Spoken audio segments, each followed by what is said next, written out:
यार आप लोगों को पता है कि इत्तेहाद रेल जो है उसकी ऑपरेशनल हो गई है पैसेंजर्स के लिए भी? नहीं, आपको बताता हूँ मैं अभी। नाश्ता कर लेते हैं। मैं पिछले 4 साल से वही यूज़ कर रहा हूँ। नाश्ता आ गया है, चाय पराठा, हर दिल की पसंद। नाश्ता करते फिर चलते हैं आगे की तरफ। आज बहुत सारी चीज़ें दिखानी है मुझे आपको। आज ना मैं आपको एक जगह लेके चल रहा हूँ। आज मेरी कंपनी ने अपना एक पवेलियन और एक स्टॉल बुक किया हुआ है एक डेवलपर के साथ मॉल ऑफ एमिरेट्स के अंदर। तो पहले वहाँ चलते हैं। क्योंकि उसकी मेरे पास उसका स्लॉट मेरे पास फर्स्ट हाफ का है, तो फर्स्ट हाफ में मेरी रिस्पॉन्सिबिलिटी है उस स्टॉल को और उस पवेलियन को संभालना। तो पहले वो काम भी करते हैं साथ साथ और आपसे डिस्कस भी करते हैं कि इत्तेहाद रेल और बाकी डेवलपमेंट कहाँ तक पहुँच रही है। कितने ज़बरदस्त फूड ट्रक यहाँ पे दुबई में हर जगह पे लगा के लोग रखते हैं। सुबह से स्टार्ट हो जाता है, ये रात तक अवेलेबल रहता है। और इस फूड ट्रक के साथ ही इसने देखें यहाँ पे प्रॉपर अपना एक पवेलियन और अपना एक अलग से बैठने की एक और जगह भी बनाई हुई है जो टोटली कवर्ड है और एयर कंडीशन भी अंदर चल रहा है। ऐसे ही छोटे छोटे स्टेप्स से ना जो शहर की खूबसूरती और डेवलपमेंट में ना अफेक्ट पड़ता है। तो ये छोटे छोटे स्टेप्स हमेशा लेना चाहिए सबको। मैं आ गया हूँ ग्रीन लाइन के अंदर। दुबई में अभी करंटली 3 ऐसे प्रोजेक्ट चल रहे हैं जो कि दुबई की इकोनॉमी को टोटली चेंज कर देंगे आने वाले टाइम के अंदर। बातों बातों में मैं अल्हम्दुलिल्लाह स्टॉल भी पहुंच गया।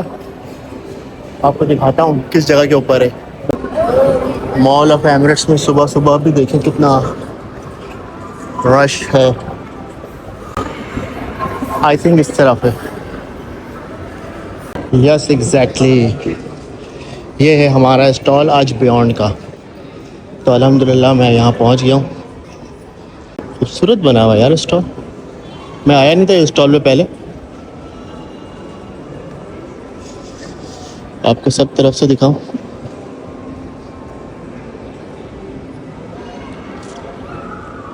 दोनों तरफ स्क्रीन चल रही है। यहाँ पे इसके प्रोजेक्ट्स बने हुए हैं। उस तरफ एक और मॉडल लगा हुआ है और यहाँ पे सिटिंग की स्पेस बनी हुई है। तो हमारा आज का पूरा दिन इस स्टॉल पे गुजरने वाला है। आज स्टॉल पे मौजूद हूँ मैं, मेरे साथ हैं मेरी कुलीग मिस सलवा और 2 बियॉन्ड के रिप्रेजेंटेटिव मिस सना और सर और मोहम्मद। तो मेरा तो ये फर्स्ट एक्सपीरियंस है और आपका भी ये फर्स्ट एक्सपीरियंस है? जी, मेरा फर्स्ट टाइम। तो इनका भी ये फर्स्ट एक्सपीरियंस है। हमारा दिन कैसा रहता है इसके ऊपर हम आपको बाद में बताते हैं इंशाल्लाह। अच्छा, हम बात कर रहे थे 3 मेगा प्रोजेक्ट्स के ऊपर। सबसे पहला मेगा प्रोजेक्ट है blue line metro, second gold line metro और थर्ड है सबसे जो मोस्ट इम्पोर्टेंट है इत्तेहाद रेल। आज हम तीनों के टॉपिक पे बात करेंगे। तीनों प्रोजेक्ट्स दुबई के अंदर ऐसे होने वाले हैं जो दुबई की इकोनॉमी को अभी इस लेवल से इस लेवल के ऊपर ले जाएंगे। पीछे ये पूरा एक स्ट्रक्चर बना हुआ है। ये स्ट्रक्चर है मैरीटाइम सिटी का। मैरीटाइम सिटी एक बहुत प्रीमियम इलाका है, लेकिन अगर उस इलाके की कनेक्टिविटी ना हो, रोड इंफ्रास्ट्रक्चर ना हो, मेट्रो ना जाती हो, बस का इंफ्रास्ट्रक्चर ना हो, तो क्या इस एरिया की वैल्यू बढ़ेगी? इसीलिए रियल एस्टेट नाम ही है सिर्फ और सिर्फ इंफ्रास्ट्रक्चर का, कनेक्टिविटी का। जहाँ जितने जल्दी लोग यहाँ पहुँच सकें, लोगों को ऑफिस में जाने में आसानी हो, स्कूल्स अवेलेबल हो, मॉल्स अवेलेबल हो, हॉस्पिटल्स अवेलेबल हो, जहाँ जितनी ज़्यादा कनेक्टिविटी होगी उस एरिया की उतनी ज़्यादा प्राइसेस बढ़ेगी। अब वो कनेक्टिविटी किस लिहाज से होती है, चाहे वो मेट्रो से हो, चाहे वो बस से हो, चाहे वो रोड का इंफ्रास्ट्रक्चर हो, जिस चीज़ से भी कनेक्टिविटी बढ़ेगी उस इलाके की वैल्यू अपग्रेड होगी। जैसे मैं बात करूं अगर ब्लू लाइन का, तो ब्लू लाइन का कॉरिडोर तकरीबन 30 किलोमीटर लंबा होगा और इस 30 किलोमीटर लंबे कॉरिडोर को जो ज्वाइन करेगी सोसाइटीज़, वो क्रीक हार्बर से लेके सिलिकॉन ओएसिस और कैपिटल सिटी तक, इस ट्रैक के ऊपर जितनी भी सोसाइटीज़ आने वाली हैं वो सारी की सारी 2029 तक बहुत ज़्यादा अप्रिशिएट कर देगी, क्योंकि ब्लू लाइन की जो कंप्लीशन डेट है वो 2029 है।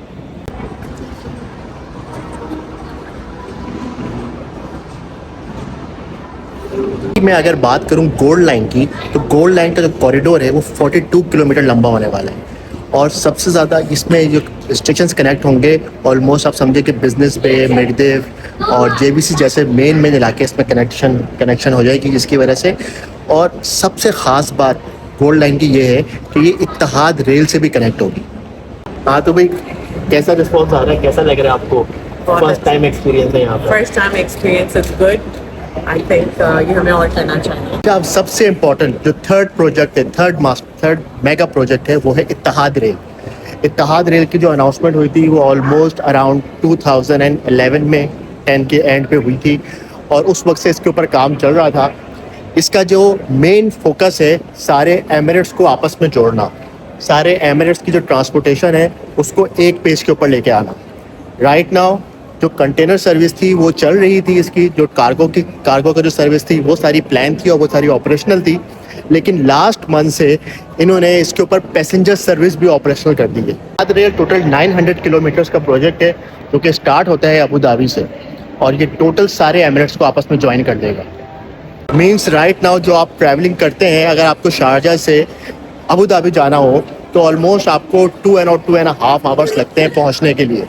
लेकिन यही चीज़ जो एक घंटे के अंदर हो जाए तो इससे आपकी इकोनॉमी में कितना ज़्यादा इफेक्ट पड़ेगा, लोग कितना ज़्यादा ट्रैवलिंग करेंगे. अभी जो पैसेंजर सर्विस है ये स्टार्ट हुई है अबू धाबी टू फुजैरा, लेकिन अपकमिंग डेज के अंदर और अपकमिंग मंथ्स के अंदर इसकी सर्विस स्टार्ट हो जाएगी अबू धाबी टू दुबई और शारजा भी. मीन्स आपके पास फुल एक्सेसिबिलिटी होगी फ्रॉम स्टार्ट टू एंड कहीं भी जाने की. माशाल्लाह से अच्छा चल रहा है रिस्पॉन्स यहाँ पे ना प्रोजेक्ट का. इससे भी ज़्यादा इम्पोर्टेंट चीज़ कि जो गोल्ड लाइन है, गोल्ड लाइन की कनेक्शन इस ट्रेन के साथ, इत्तेहाद रेल के साथ आपस में होने वाली है. तो जब ये दोनों चीज़ें नेशनल ट्रेन और लोकल मेट्रो जब आपस में इंटरकनेक्टेड होगी तो आप बिलीव कर सकते हैं कि प्राइसेस प्रोजेक्ट्स किस लेवल के ऊपर चले जाएगी. और इस प्रोजेक्ट की वजह से बिजनेस फास्ट होगा, ट्रेड्स की अपॉर्चुनिटी बढ़ेगी और इकोनॉमी ग्रो करेगी. जब और इकोनॉमी ग्रो करेगी तो हाउसिंग की डिमांड ऑटोमेटिकली बढ़ जाएगी. जो है ना, अपने कोलीग से भी एक ओपिनियन लेता हूँ.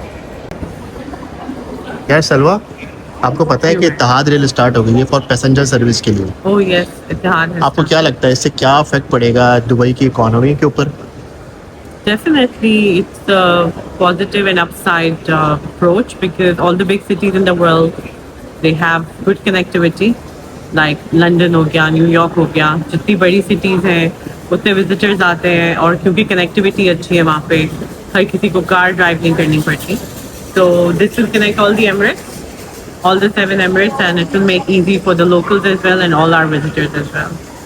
क्योंकि अभी जो कनेक्ट कर रहे हैं दुबई टू फुजैरा, लेकिन अपकमिंग डेज के अंदर ये अबू धाबी टू दुबई और शारजा भी कनेक्शन हो जाएगी. तो इससे इस पूरे कॉरिडोर की प्राइसेस पे आप क्या समझते हैं कितना फर्क पड़ेगा? Definitely, we already have a living proof of a metro. How we see that projects upsell more because of the metro. It's not that people who want to live there want a metro, but it's again about the connectivity. तो जिस तरह metro की इतनी value है connectivity के लिए, same likewise for investors Etihad rail would be again A plus definitely. तो यही चीज़ मैं आपसे बार बार डिस्कस कर रहा था और यही चीज़ मैं आपको इन्फॉर्मेशन दे रहा था कि जो चीज़ें हैं ना बहुत ज़्यादा पॉजिटिव साइड के ऊपर चल रही है पूरे यूएई इकोनॉमी को लेकर. तो मैं अपने सारे इन्वेस्टर्स को हमेशा एक मशवरा ज़रूर देता हूँ कि जो आप इन्वेस्टमेंट करते हैं हमेशा बिल्डिंग पे नहीं करते, हमेशा infrastructure, new railway metro line, new metros, road का इंफ्रास्ट्रक्चर पे करते हैं. जहाँ पर ये चीज़ें आएंगी प्रॉपर्टी की प्राइसेस ऑटोमेटिकली उस एरिया की बढ़ जाएगी. चाहे वो एरिया अभी आपको डेड नज़र आ रहा हो लेकिन आने वाले कुछ सालों में वो गोल्ड माइन की तरह नज़र आएगा, जैसे अभी दुबई के बाकी इलाके नज़र आते हैं. चलो भाई अल्हम्दुलिल्लाह मेरी ये वाली शिफ्ट ख़त्म हो गई और मैंने हैंड ओवर कर दिया है अपना जो बूथ था वो दूसरे 2 कुलीग को. नमाज़ पढ़ के तो फ्री हो गए थे, थोड़ा सा भूख लग रही थी, आ गए थे कैरपोर पे कुछ लेने के लिए. सब चीज़ें मिल जाएंगी, butter chicken, rice, fried rice. हमने यहाँ पे ले लिया एक फलाफल सैंडविच और एक फीफा ब्रांडेड कोक. जब बात करें एक्सपीरियंस की तो अल्हम्दुलिल्लाह एक्सपीरियंस तो अच्छा रहा. फर्स्ट टाइम था, मैंने कभी ऐसा चीज़ मैंने कभी की नहीं थी, लेकिन एक्सपीरियंस अच्छा रहा. लोगों का रिस्पॉन्स अच्छा था, प्रोजेक्ट अच्छा था, डेवलपर अच्छा था, लोग आए, सुने, बात सुनी. लेकिन आजकल के हालात का सबका कंसर्न यही था कि आजकल के हालात की वजह से जो सीन चल रहे हैं तो फ्यूचर प्रोस्पेक्ट्स क्या होगा. तो लोगों को प्रॉपर गाइड कर दिया, समझा दिया लोगों को क्या आगे इनका प्रोजेक्शन है, यूएई की इकोनॉमी, यूएई की डेवलपमेंट कहाँ जा रही है. तो सब ने अंडरस्टैंड कर लिया चीज़ों को, तो अब देखें आगे क्या रहता है इंशाल्लाह। तो ये था एक छोटा सा व्लॉग जिसमें मैंने आपको टोटली पूरा गाइड कर दिया ब्लू लाइन, गोल्ड लाइन और इत्तेहाद रेल के हवाले से। मुझे लगता है कि अगले 5 से 10 साल जो है ना दुबई के रियल एस्टेट के लिए बहुत ज़्यादा अहम होने वाले हैं और पूरी डायनेमिक्स चेंज होने वाली है। अगर आप भी प्रॉपर्टी देख रहे हैं और कुछ समझ नहीं आ रहा है कि कहाँ पे इन्वेस्ट करें, किस डेवलपर के पास जाएं, किस लोकेशन के ऊपर जाएं, तो do call me, I will guide you from stage to finish कि कहाँ पे इन्वेस्टमेंट बेहतर है, कौन सा डेवलपर बेहतर है, किस लोकेशन में बेहतर है, और आपको आने वाले टाइम में आपके एंड यूज़ के हिसाब से प्रॉपर्टी कौन सी आपको सूट करेगी। तो मिलता हूँ आपसे इंशाल्लाह ताला अगली वीडियो में। टिल देन टेक केयर, अल्लाह हाफिज़। भाई को दुआओं में ज़रूर याद रखिएगा।